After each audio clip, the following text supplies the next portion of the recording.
এই মুহূর্তে এই দক্ষিণ এশিয়ায় সবচাইতে জনপ্রিয় নেতৃত্ব, যার কাছে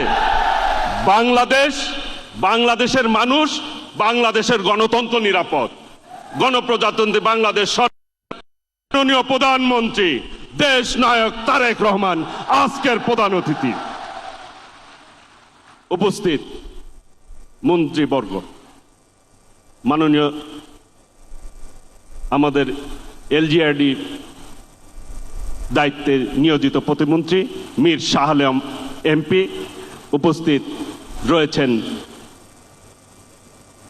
শরীফুল আলম এমপি, মাননীয় বস্ত্র প্রতিমন্ত্রী, মাননীয় সংসদ সদস্য অ্যাডভোকেট জালাল উদ্দিন, সম্মানিত সচিব, মহাপরিচালক মৎস্য অধিদপ্তরের কর্মকর্তাবৃন্দ, যারা খামারিরা আজকে স্বর্ণপদক পাচ্ছেন।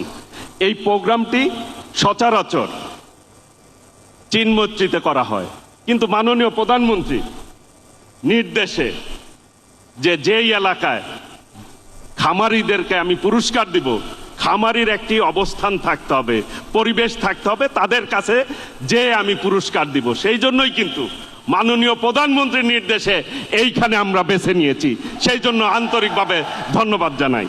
আমি খুব সংক্ষেপে শেষ করব।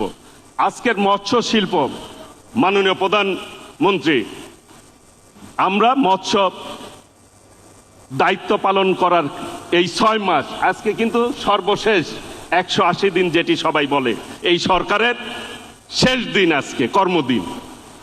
আমরা ইতিমধ্যে প্রত্যেকটি হ্যাচারি বাংলাদেশের আমরা সংস্কার করেছি, যেইগুলি পরিত্যক্ত অবস্থায় ছিল, কোনো খেয়াল করে নাই ঠিকভাবে বিগত দিনের ফ্যাসিস্ট সরকার। আপনার নির্দেশে এই মৎস্য সেক্টর আগের চেয়ে বেশি উন্নতি করতে আমরা কিছুটা হলেও সক্ষম হয়েছি আমাদের কাজের মধ্য দিয়ে।